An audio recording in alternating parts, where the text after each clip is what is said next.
Hi hello ಎಲ್ರಿಗೂ ನಮಸ್ಕಾರ. Welcome back to KPSC ಸಂದೇಶ. ಇವತ್ತು ನಾವು ಒಂದು ಬಹು ಮುಖ್ಯವಾದ ಒಂದು ಸೆಕ್ಷನ್ ಅನ್ನ ಕವರ್ ಮಾಡ್ತಾ ಇದ್ದೀವಿ. ಇದು ಸುಪ್ರೀಂ ಕೋರ್ಟಿನ ಪ್ರಕರಣಗಳು 2023ರಲ್ಲಿ ನಡೆದಂತಹ ಪ್ರಕರಣಗಳು. So important supreme court cases 2023. ಯಾಕೆ ಇದು ಮುಖ್ಯ ಆಗತ್ತೆ ಅಂತ ಕೇಳಿದ್ರೆ, ಈ ವರ್ಷ ಆಗುತ್ತಿರುವಂತಹ KAS ಎಕ್ಸಾಮ್ ಆಗಿರ್ಬೋದು, ಮತ್ತು PSI ಮತ್ತು ವಿಲೇಜ್ ಅಡ್ಮಿನಿಸ್ಟ್ರೇಟಿವ್ ಆಫೀಸರ್, PDO ಹಾಗೂ ಇನ್ನಿತರೆ ಗ್ರೂಪ್ ಸಿ ಎಕ್ಸಾಮ್ಗಳಲ್ಲಿ ಕೋರ್ಟ್ ಕೇಸಸ್ಸಿನ ಬಗ್ಗೆ ಪ್ರಶ್ನೆಗಳು ಬರ್ತಾ ಇದೆ. ಕೋರ್ಟ್ ಕೇಸನ್ನ ಕೊಟ್ಬಿಟ್ಟು ಇದು ಯಾವುದರ ರಿಲೇಟೆಡ್ ಕೋರ್ಟ್ ಕೇಸ್ ಅಂತ ಬಹಳಷ್ಟು ಪ್ರಶ್ನೆಗಳು ಬಂದಿದೆ. ಸೊ ಎಸ್ಪೆಷಲಿ ಈ ವರ್ಷ KAS ಎಕ್ಸಾಮ್ 2024ರಲ್ಲಿ ಈ ಪ್ರಶ್ನೆಗಳು ಬರುವ ಸಾಧ್ಯತೆಗಳು ಕೂಡ ಇದೆ. ಸೊ ನನ್ನ ಹೆಸರು ಸಂದೀಪ್ ದೇಶಪಾಂಡೆ. KPSC ಸಂದೇಶ ಚಾನೆಲ್ ನಲ್ಲಿ ನಾವು ವಿವಿಧ ಕೋರ್ಸ್ಗಳಿಗೆ ವಿಡಿಯೋಸ್ಗಳನ್ನ ಮತ್ತು ವಿಡಿಯೋ ಲೆಕ್ಚರ್ಗಳನ್ನ ಅಪ್ಲೋಡ್ ಮಾಡ್ತಾ ಇರ್ತೀವಿ. ರೈಟ್, ಏನಪ್ಪಾ ವಿಶೇಷತೆ ಅಂತ ಅಂದ್ರೆ, ಈ ವಿಡಿಯೋನ ಮುಗಿದ ಮೇಲೆ ನೀವು ಒಂದು ಟೆಸ್ಟ್ ಅನ್ನ ಅಟೆಂಪ್ಟ್ ಮಾಡಬಹುದು. ಒಂದು ಸ್ಪೀಡ್ ಟೆಸ್ಟ್ ಇದೆ. ಸೊ KPSC ಸಂದೇಶ.com ಅಲ್ಲಿ ನೀವು ಸ್ಪೀಡ್ ಟೆಸ್ಟ್ಸ್ ಅಂತ ಹೋಗಿ ಇದರ ಮೇಲೆ ಕ್ಲಿಕ್ ಮಾಡಿದಾಗ ನೀವು ನಿಮ್ಮ ಏನು ಗ್ರಹಿಕೆ ಎಷ್ಟು ಆಗಿದೆ ಅಂತ ನೀವು ಇದನ್ನ ಟೆಸ್ಟ್ ಮಾಡಬಹುದು. ಸೊ ಆ ಟೆಸ್ಟಿನಲ್ಲಿ ಈ ವಿಡಿಯೋಲಿ ಮತ್ತು ಇನ್ನಿತರೆ ಕೇಸ್ಗಳ ಬಗ್ಗೆ ಪ್ರಶ್ನೆಗಳು ಇದಾವೆ. ಸೊ ಆ ಪ್ರಶ್ನೆಗಳನ್ನ ನೀವು ಅಟೆಂಪ್ಟ್ ಮಾಡಿದಲ್ಲಿ ನಿಮ್ಗೆ ಎಕ್ಸಾಮ್ ಅಲ್ಲಿ ಹೇಗೆ ಪ್ರಶ್ನೆಗಳು ಬರುತ್ತೋ ಎಕ್ಸಾಕ್ಟ್ಲಿ ಅದೇ ರೀತಿಯಲ್ಲಿ ಪ್ರಶ್ನೆಗಳು ಈ ಟೆಸ್ಟಿನಲ್ಲಿ ಇದೆ. ರೈಟ್, ಮೊದಲನೆಯದಾಗಿ ಫಸ್ಟ್ ಕೋರ್ಟ್ ಕೇಸ್ ಯಾವುದು ಅಂತ ಕೇಳಿದ್ರೆ ಕೌಶಲ್ ಕಿಶೋರ್ ಕೇಸ್ ಅಂತ 2023ರಲ್ಲಿ ಬಂದಂತಹ ಕೇಸು.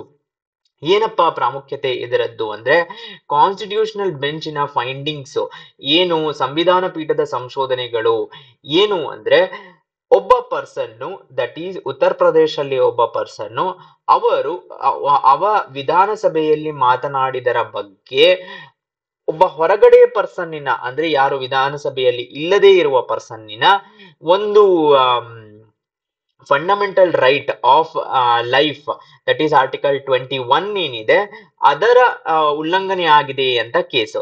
ಸೊ ಇದರಲ್ಲಿ limited grounds for restriction of freedom of speech ಅಂತ ಹೇಳಿದೆ ಸುಪ್ರೀಂ ಕೋರ್ಟ್. ಇದರಲ್ಲಿ ಏನ್ ಹೇಳ್ತಾ ಇದೆ ಅಂದ್ರೆ, ಆರ್ಟಿಕಲ್ 19 ಕ್ಲಾಸ್ 2 ಅಲ್ಲಿ ಏನು ರಿಸ್ಟ್ರಿಕ್ಷನ್ಸ್ ಇದೆ ಫ್ರೀಡಮ್ ಆಫ್ ಸ್ಪೀಚ್, ಹೊರಗಡೆ ಇರುವ ಪರ್ಸನ್ನು ಇವರು ಆತರ ಮಾತಾಡಬಾರ್ದಾಗಿತ್ತು ಅಂತ ಹೇಳಿರುವ ಒಂದು ಪ್ರಸಂಗದಲ್ಲಿ, ಅಂದರೆ ಪಾರ್ಲಿಮೆಂಟ್ ಒಳಗಡೆ ಇರುವ ಪರ್ಸನ್ನು ಹೊರಗಡೆ ಇರುವ ಪರ್ಸನ್ ಬಗ್ಗೆ ಅವರ ಏನು ಮಾತುಗಳಿದೆ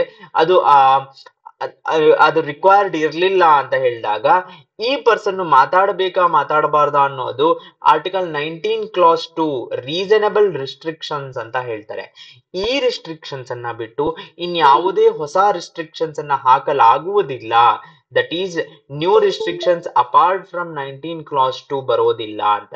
ಹಾಗಾದ್ರೆ 19 ಕ್ಲಾಸ್ 2 ಅಲ್ಲಿ ಏನು ರಿಸ್ಟ್ರಿಕ್ಷನ್ಸ್ ಇದೆ ಅಂತ ಕೇಳಿದರೆ, ಇಲ್ಲಿ ನೋಡ್ಬೋದು ನೀವು, ಲೆಜಿಸ್ಲೇಟಿವ್ ಡಿಪಾರ್ಟ್ಮೆಂಟಿನ ಒಂದು ministry of law and justice legislative department ಅಲ್ಲಿ ಕಾನ್ಸ್ಟಿಟ್ಯೂಷನ್ ಆಫ್ ಇಂಡಿಯಾನ ಡೌನ್ಲೋಡ್ ಮಾಡಿದಾಗ ಆರ್ಟಿಕಲ್ 19 ಕ್ಲಾಸ್ 2 ಅಲ್ಲಿ ಏನ್ ಹೇಳ್ತಾ ಇದ್ದಾರೆ ಅಂದ್ರೆ, nothing in sub clause A of clause 1, ಅಂದ್ರೆ article 19 clause 1 sub clause A ಅಲ್ಲಿ that is freedom of speech ನ ರಿಸ್ಟ್ರಿಕ್ಷನ್ಸ್ ಏನಪ್ಪಾ ಅಂತ ಕೇಳಿದರೆ, sovereignty and integrity of India, security of the state, friendly relations with foreign states, public order, decency R morality, contempt of court, defamation ಹಾಗೂ incitement to offence. ಅಂದರೆ ಈ ಏನು ರಿಸ್ಟ್ರಿಕ್ಷನ್ಸ್ಗಳು article 19 clause 2 ಅಲ್ಲಿದೆ, ಒಬ್ಬ ಪರ್ಸನ್ನಿನ ಫ್ರೀಡಮ್ ಆಫ್ ಸ್ಪೀಚ್ ಅನ್ನ ತಡೆಯಲು ಇದಿಷ್ಟು ಮಾತ್ರ. ನಾವು ಕನ್ನಡದಲ್ಲಿ ನೋಡ್ಬೇಕು ಅಂದ್ರೆ, ಭಾರತದ ಸಾರ್ವಭೌಮತೆ ಮತ್ತು ಸಮಗ್ರತೆಯನ್ನ ಉಲ್ಲಂಘನೆ ಮಾಡಬಾರ್ದು. ಅಂದ್ರೆ ನಮ್ಗೆ ಫ್ರೀಡಮ್ ಆಫ್ ಸ್ಪೀಚ್ ಇದೆ ಅಂತ ನಾವು ಭಾರತದ ಸಾವರಿನಿಟಿಯನ್ನ ಕ್ವೆಶ್ಚನ್ ಮಾಡುವಂತ ಮಾತುಗಳನ್ನ ಆಡಬಾರ್ದು, ಮತ್ತು ರಾಜ್ಯದ ಭದ್ರತೆಯನ್ನ ಪ್ರಾಬ್ಲಮ್ಗೆ ಈಡಾಗುವಂತ ಮಾತುಗಳನ್ನ ಆಡಬಾರ್ದು, ಮತ್ತು ಯಾವ್ದಾದ್ರೂ ಒಂದು ವಿದೇಶಿ ರಾಜ್ಯದೊಂದಿಗೆ ಸೌಹಾರ್ದ ಸಂಬಂಧಗಳ ಕೆಡುವಂತಹ ಮಾತುಗಳನ್ನ ಆಡಬಾರ್ದು. ಅದಕ್ಕೆ ಅಗೇನ್ಸ್ಟ್ ಫ್ರೀಡಮ್ ಆಫ್ ಸ್ಪೀಚ್ ಅದನ್ನ ಕೊಡೋದಿಲ್ಲ. ಮತ್ತು ಸಾರ್ವಜನಿಕ ಸುವ್ಯವಸ್ಥೆ, ದಟ್ ಈಸ್ ಪಬ್ಲಿಕ್ ಆರ್ಡರ್, ಅಂದ್ರೆ ಹೇಗೆ ಒಂದು ನಡೆದುಕೊಂಡು ಹೋಗ್ತಾ ಇದೆಯೋ ಒಂದು ರೆವಲ್ಯೂಷನ್ ಕ್ರಿಯೇಟ್ ಮಾಡುವಂತಹ ಮಾತುಗಳನ್ನ ಆಡಬಾರ್ದು, ಫ್ರೀಡಮ್ ಆಫ್ ಸ್ಪೀಚ್ ಇದೆ ಅಂತ. ಮತ್ತು ಡಿಸೆನ್ಸಿ ಅಂಡ್ ಮೊರಾಲಿಟಿ ಏನಿದೆ, ಆ ಡಿಸೆನ್ಸಿ ಅಂಡ್ ಮೊರಾಲಿಟಿಯನ್ನು ಬಿಟ್ಟು ಮಾತುಗಳನ್ನ ಆಡಬಾರ್ದು. ಮಾಡಬಾರ್ದು. ದೆನ್ ನ್ಯಾಯಾಲಯದ ನಿಂದನೆಯನ್ನ ಮಾಡಬಾರ್ದು, ಕಂಟೆಂಪ್ಟ್ ಆಫ್ ಕೋರ್ಟ್ ಮಾಡಬಾರ್ದು, ಮತ್ತು ಮಾನನಷ್ಟ ಯಾರದೇ ಒಬ್ಬ ಪರ್ಸನ್ ನನಗೆ ಮಾತಾಡುವ ಹಕ್ಕಿದೆ ಹಂಗಂತ ನಾನು ನಿನ್ನ ಡಿಫೇಮ್ ಮಾಡ್ತೀನಿ ಅಂತ ಹೇಳೋದಕ್ಕಾಗೋದಿಲ್ಲ. ಸೊ ಮಾನನಷ್ಟ ಮಾಡುವ ಅವಕಾಶ ಇಲ್ಲ. ಮತ್ತು ಯಾವುದಾದರೂ ಒಂದು ಗುಂಪನ್ನ ಪ್ರಚೋದನೆ ಮಾಡಿ ಒಂದು ಅಫೆನ್ಸ್ ಮಾಡೋದಕ್ಕೆ ಪ್ರಚೋದನೆಯನ್ನ ಮಾಡಬಾರ್ದು, ಫ್ರೀಡಮ್ ಆಫ್ ಸ್ಪೀಚ್ ಇದೆ ಅಂತ. ಆದರೆ ಕೌಶಲ್ ಕಿಶೋರ್ ಕೇಸಲ್ಲಿ ಸುಪ್ರೀಂ ಕೋರ್ಟ್ ಏನ್ ಹೇಳ್ತಾ ಇದೆ ಅಂದ್ರೆ, ಆರ್ಟಿಕಲ್ 19 ಕ್ಲಾಸ್ 2 ಅನ್ನ ಬಿಟ್ಟು ಇನ್ನು ಯಾವುದು ಹೊಸ ರೆಸ್ಟ್ರಿಕ್ಷನ್ಸ್ ಅನ್ನು ನಾವು ಹಾಕೋದಕ್ಕಾಗೋದಿಲ್ಲ. ಎನಿ ರೆಸ್ಟ್ರಿಕ್ಷನ್ಸ್ ಬಿಯಾಂಡ್ ದೀಸ್, ಇವುಗಳನ್ನು ಮೀರಿದ ಯಾವುದೇ ನಿರ್ಬಂಧಗಳು ಅಸಂವಿಧಾನಿಕ ಅಂತ ಹೇಳ್ತಾ ಇದ್ದಾರೆ. ಸೊ ಅಸಂವಿಧಾನಿಕ ರೆಸ್ಟ್ರಿಕ್ಷನ್ಸ್ ಆಗುತ್ತೆ ನಾವು ಹೊಸ ರೆಸ್ಟ್ರಿಕ್ಷನ್ಸ್ ಅನ್ನ ಹಾಕಿದ್ರೆ. So right to freedom of speech of a public functionary, ಒಬ್ಬ ಪಬ್ಲಿಕ್ ಫಂಕ್ಷನರಿ ಮಾತಾಡಿರುವುದನ್ನ could not be restricted in order to safeguard fundamental rights of another individual. ಒಬ್ಬ ಬೇರೆ ಇಂಡಿವಿಜುವಲಿನ ಫಂಡಮೆಂಟಲ್ ರೈಟ್ಸ್ ನ ಪ್ರೊಟೆಕ್ಟ್ ಮಾಡಲು ಇವರಾಗೆ ನೀವು ಇದೇ ತರ ಮಾತಾಡಬೇಕು, ಹಿಂಗೆ ಮಾತಾಡಬೇಕು, ನೀವು ಪಬ್ಲಿಕ್ ಫಂಕ್ಷನರಿ ಆದ್ರಿಂದ ನೀವು ಈ ತರ ಮಾತಾಡಬೇಕು ಅನ್ನೋದನ್ನ ಹೊಸ ರಿಸ್ಟ್ರಿಕ್ಷನ್ಸ್ ಹಾಕೋದಕ್ಕಾಗೋದಿಲ್ಲ ಅಂತ ಸುಪ್ರೀಂ ಕೋರ್ಟು ಕೌಶಲ್ ಕಿಶೋರ್ ಕೇಸಿನಲ್ಲಿ ಹೇಳಿರೋದು. ಇದು ಒಂದು ಇಂಪಾರ್ಟೆಂಟ್ ಜಡ್ಜ್ಮೆಂಟ್ 2023ರದ್ದು. ರೈಟ್. ಸೊ ಇದರ ನಾವು ಬ್ಯಾಕ್ ಗ್ರೌಂಡ್ ಅನ್ನ ತಿಳ್ಕೊಂಡಿದೀವಿ. ಸೊ ಕರೆಂಟ್ ಅಫೇರ್ಸ್ ಪ್ಲಸ್ ಅದರ ರಿಲೇಟೆಡ್ ಆದಂತಹ ಒಂದು ಸ್ಟ್ಯಾಟಿಕ್ ಪಾರ್ಟ್ ಅನ್ನು ನೋಡಿದೀವಿ. ಸೊ ಯಾವುದೆಲ್ಲ ಇದರಲ್ಲಿ which of these is not a reasonable restrictions ಅಂತ ಪ್ರಿಲಿಮ್ಸ್ ಪ್ರಶ್ನೆ ಬರುವ ಸಾಧ್ಯತೆನೂ ಇದೆ. Okay, under article 19 clause 2. So ಇದನ್ನೆಲ್ಲ ನೆನಪಿನಲ್ಲಿ ಇಟ್ಕೊಳ್ಳಿ. ಮತ್ತು ಇದನ್ನು ಬಿಟ್ಟು ಇನ್ಯಾವುದು ಹೊಸ ರೆಸ್ಟ್ರಿಕ್ಷನ್ಸ್ ಹಾಕಲು ಆಗೋದಿಲ್ಲ. ರೈಟ್. ಮುಂದಿನ ಕೇಸ್ ಯಾವುದು ಅಂದ್ರೆ ಲಿಲ್ಲಿ ಥಾಮಸ್ ಕೇಸು ನ್ಯೂಸಿನಲ್ಲಿದೆ 2023ರಲ್ಲಿ. ಸೊ ನೀವು ಇಲ್ಲಿ ನೋಡಬಹುದು ಜನವರಿ 4, 2024 ರೀಸೆಂಟ್ ಆಗಿ ಬಂದಂತದ್ದು ದ ಇಂಡಿಯನ್ ಎಕ್ಸ್ಪ್ರೆಸ್ ಅಲ್ಲಿ. What is the lily Thomas supreme court verdict which affects Rahul Gandhi's disqualification case. ಏನ್ ಹೇಳ್ತಾ ಇದ್ದಾರೆ ಅಂತ ಅಂದ್ರೆ, ರೆಪ್ರೆಸೆಂಟೇಟಿವ್ ಆಫ್ ಪೀಪಲ್ ಆಕ್ಟ್ 1951 ಏನಿದೆ ಅದರ ಸೆಕ್ಷನ್ 8 ಕ್ಲಾಸ್ 4ನಲ್ಲಿ ಒಬ್ಬ ಕ್ಯಾಂಡಿಡೇಟ್ ಅವರು ಸಿಟ್ಟಿಂಗ್ MLA ಆಗಿದ್ರೆ ಮತ್ತು ಅವರು ಬರೀ ಕ್ಯಾಂಡಿಡೇಟ್ ಆಗಿದ್ರೆ ಅವರಿಬ್ಬರ ಮಧ್ಯೆ ಡಿಫರೆನ್ಸ್, ದಟ್ ಈಸ್ ಅವರು ಸಿಟ್ಟಿಂಗ್ MLA ಆದ್ರಿಂದ ಅವರಿಗೆ 2 ವರ್ಷಕ್ಕಿಂತ ಜಾಸ್ತಿ ಪ್ರಿಸನ್ ಆದ್ರೆ ಅವರು ಕಂಟಿನ್ಯೂ ಆಗ್ಬೋದು. ಆದ್ರೆ ಅವ್ರು ಬರೀ ಕ್ಯಾಂಡಿಡೇಟ್ ಆಗಿದ್ರೆ ಅವ್ರಿಗೆ 2 ವರ್ಷಕ್ಕಿಂತ ಜಾಸ್ತಿ ಪ್ರಿಸನ್ ಆದ್ರೆ ಅವರು ಕಂಟೆಸ್ಟೇ ಮಾಡೋದಕ್ಕಾಗೋದಿಲ್ಲ. ಈ ಅಸಮಾನತೆ ಏನಿದೆ ಇದು ತಪ್ಪು. So it disqualifies a legislature immediately 2 ಅಥವಾ ಅದಕ್ಕಿಂತ ಹೆಚ್ಚಿನ ವರ್ಷಗಳ ಜೈಲು ಶಿಕ್ಷೆಗೆ ಗುರಿಯಾದ ತಕ್ಷಣ ಶಾಸಕರನ್ನು ಇದು ಅನರ್ಹಗೊಳಿಸುತ್ತದೆ. ಯಾಕೆ ಅಂದ್ರೆ ಆ ಕ್ಯಾಂಡಿಡೇಟ್ ಏನಿದೆ ಅವರು ಕಂಟೆಸ್ಟ್ ಮಾಡೋದಕ್ಕಾಗಲ್ಲ ಅಂದಾಗ ಯಾರು ಸಿಟ್ಟಿಂಗ್ MLA ಇದ್ದಾರೆ ಅವರು ಕಂಟೆಸ್ಟ್ ಮಾಡಿ ಗೆದ್ದಿರೋದ್ರಿಂದ ಅವರಿಗೆ ಹೇಗೆ ಹೈಯರ್ ಪೊಸಿಷನ್ ಆಗುತ್ತೆ? ಇಲ್ಲ. ಸೊ ಅವರು ಡಿಸ್ಕ್ವಾಲಿಫೈ ಆಗ್ಬೇಕು ಅಂತ. ರಾಹುಲ್ ಗಾಂಧಿ ಕೇಸಿನಲ್ಲಿ ಏನು ಅಂದ್ರೆ, supreme court struck down as unconstitutional a key provision in the law in its landmark 2013 Lily Thomas case. This will now impact Rahul Gandhi's case. Here is what the verdict was. So Rahul Gandhi ಕೇಸಿನಲ್ಲಿ defamation under ಅಲ್ಲಿ ಅವರಿಗೆ 2 years ಗಿಂತ ಹೆಚ್ಚಿನ ಒಂದು ಶಿಕ್ಷೆ ಆದ್ದರಿಂದ ಅವರು ಅನರ್ಹರಾಗದರು ಅನ್ನೋದು, ಇಲ್ಲಿ ಅನರ್ಹರಾಗುತ್ತಾರೆ ಅನ್ನೋದು ಲಿಲ್ಲಿ ಥಾಮಸ್ ಕೇಸಿನಲ್ಲಿ ಬರುವಂತದ್ದು. ಸೊ ಇದು ಇಂಟ್ರಿಕಸೀಸ್ ಆಫ್ ದ ಕೇಸ್ ಅನ್ನ ತಿಳ್ಕೋಬೇಕು. ದೆನ್ ಮುಂದಿನ ಒಂದು ಮುಂದಿನ ಒಂದು ಕೇಸ್ ಯಾವ್ದಪ್ಪ ಅಂದ್ರೆ, society for enlightenment and voluntary action versus union of India. ಜ್ಞಾನ ಮತ್ತು ಸ್ವಯಂ ಪ್ರೇರಿತ ಕ್ರಿಯೆಗಾಗಿ society versus union of India. ಏನ್ ಹೇಳ್ತಾ ಇದೆ ಕೇಸಲ್ಲಿ ಅಂದ್ರೆ, ಬಾಲ್ಯ ವಿವಾಹ ನಿಷೇಧ ಕಾಯ್ದೆಯ ನಿಬಂಧನೆಗಳನ್ನು ಜಾರಿಗೆ ತರಲು ಕೇಂದ್ರ ಸರ್ಕಾರ ಕೈಗೊಂಡ ಕ್ರಮಗಳನ್ನು ವಿವರಿಸುವ ಸ್ಥಿತಿಗತಿ ವರದಿಯನ್ನು ಸಲ್ಲಿಸುವಂತೆ ಸುಪ್ರೀಂ ಕೋರ್ಟು ಮಹಿಳಾ ಮತ್ತು ಮಕ್ಕಳ ಅಭಿವೃದ್ಧಿ ಸಚಿವಾಲಯಕ್ಕೆ ಸೂಚಿಸಿದೆ.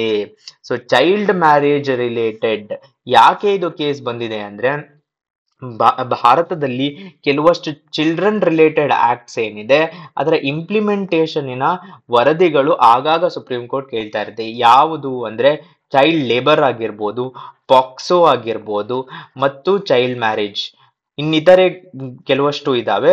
ಸೊ ಈ ಪರ್ಟಿಕ್ಯುಲರ್ ಕೇಸಿನಲ್ಲಿ, that is society for enlightenment and voluntary action versus union of India, ಏನು ಮ್ಯಾಚ್ ದ ಫಾಲೋಯಿಂಗ್ ಅಂತ ಕೇಳಿದಾಗ, it is a provisions for prohibition of child marriage act ಅಂತ ನಾವು ನೆನಪಿನಲ್ಲಿ ಇಟ್ಕೋಬೇಕು.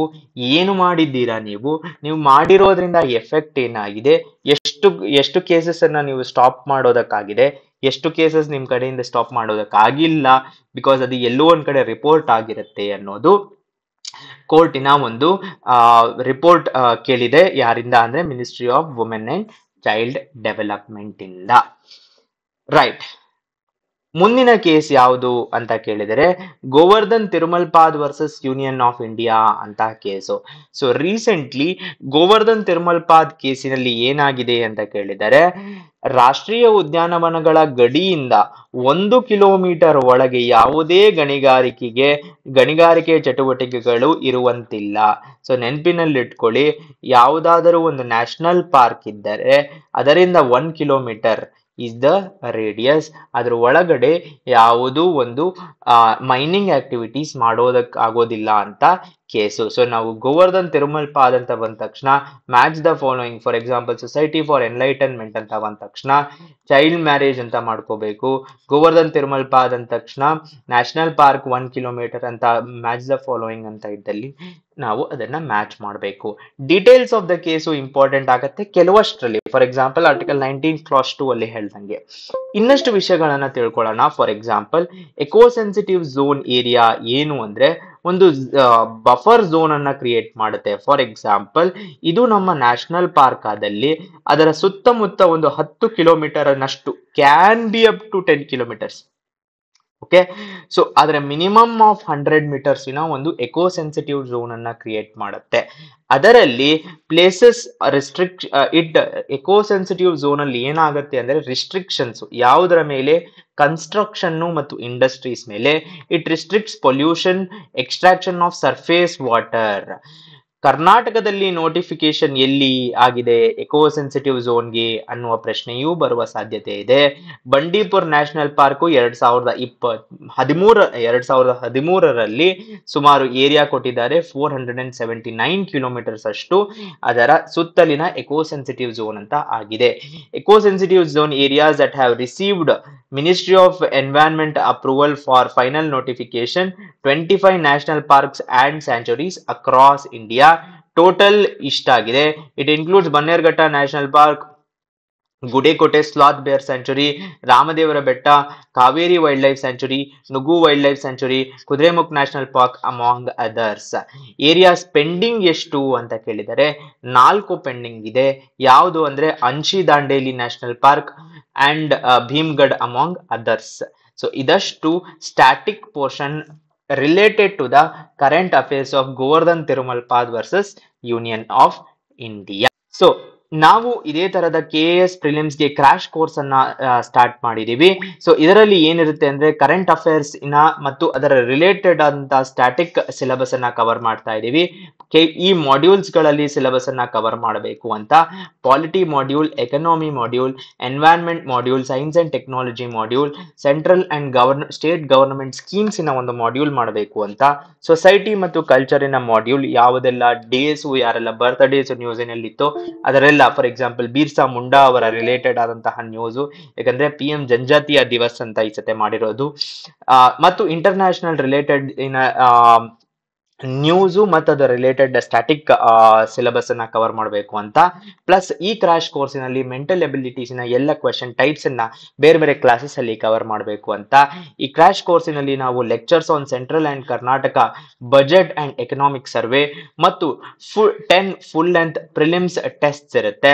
ಈ ಟೆಸ್ಟ್ ಫುಲ್ ಲೆಂತ್ ಟೆಸ್ಟಿನಲ್ಲಿ ನಮ್ಮ ಏನು ಇನ್ಪುಟ್ ಏನು ಅಂದ್ರೆ ಎವ್ರಿ ಟೆಸ್ಟ್ ಆದ್ಮೇಲೆ ಒಂದು 2 to 3 hours live test discussion ಇರುತ್ತೆ. ಸೊ ಈ ಟೆಸ್ಟ್ ಡಿಸ್ಕಷನ್ ಇಂದ ಬಹಳಷ್ಟು ಜನ ಆಲ್ರೆಡಿ ಬೆನಿಫಿಟ್ ಅನ್ನ ಪಡೆದಿದ್ದಾರೆ. ಅವರ ರಿವ್ಯೂಸ್ ಅನ್ನು ನಾವು ನಮ್ಮ ಕಮ್ಯುನಿಟಿಯಲ್ಲಿ ಶೇರ್ ಮಾಡಿದೀವಿ. ಇದರಲ್ಲಿ ನಾವು ಎಲಿಮಿನೇಷನ್ ಟೆಕ್ನಿಕ್ಸ್ ಆಗಿರ್ಬೋದು, ಲಾಜಿಕಲ್ ರೀಸನಿಂಗ್ ಆಗಿರ್ಬೋದು, ಮೆಮೊರಿ ಟೆಕ್ನಿಕ್ಸ್ ಆಗಿರ್ಬೋದು, ಇದರ ಥ್ರೂ ನಮ್ಮ ಯಾರು ನಮ್ಮ ಸ್ಟೂಡೆಂಟ್ಸ್ ಇದಾರೋ ಅವರ ಇದನ್ನ ಇಂಪ್ರೂವ್ ಮಾಡ್ಕೊಳ್ಳೋದಕ್ಕೆ ಮಾರ್ಕ್ಸ್ ಅನ್ನ ಇಂಪ್ರೂವ್ ಮಾಡ್ಕೊಳ್ಳೋದಕ್ಕೆ ಹೆಲ್ಪ್ ಮಾಡ್ತಾ ಇದೀವಿ.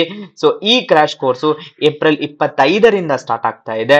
ಸೊ ಯಾರೆಲ್ಲ ಇಚ್ಛುಕರಿದ್ದೀರೋ ನೀವು ಈ ನಂಬರ್ಗೆ ಕಾಲ್ ಮಾಡ್ಬೋದು, ಅಥವಾ ನೀವು ವೆಬ್ಸೈಟ್ ಹೋಗಿ ಅಲ್ಲಿ ಆ ಕ್ರಾಶ್ ಕೋರ್ಸಿನ ಡೀಟೇಲ್ಸ್ ಇದೆ, ಅಲ್ಲೇ ಡೈರೆಕ್ಟ್ ಆಗಿ ರಿಜಿಸ್ಟರ್ ಆಗಬಹುದು.